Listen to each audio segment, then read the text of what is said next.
يا بلال، أخبرني بأرجى عمل عملته في الإسلام، لأني سمعت دف عليك بين يدي في الجنة.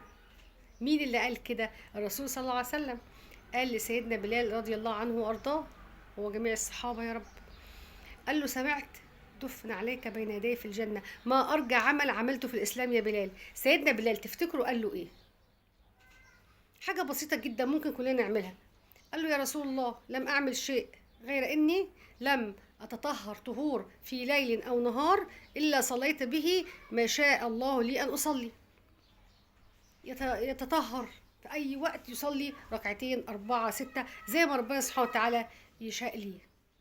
خلينا دايما على وضوء يا جماعة، خلينا دايما في طهارة، خلينا دايما متوضئين، خلينا دايما نصلي، دايما نقرب لربنا. مش هو مجرد الفرض ونخلصه ونفرح الحمد لله انا صليت، لا، نصلي نوافل كتير، لان دي هتنفعنا، دي هتجبر الناقص في الصلاة بتاعتنا. الصلاة الفروض النوافل هتجبرها.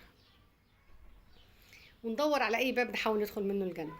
رزقنا الله واياكم الفردوس الاعلى من الجنة، اللهم امين. ما تنسوش لو سمحتوا لايك واشتراك في القناة.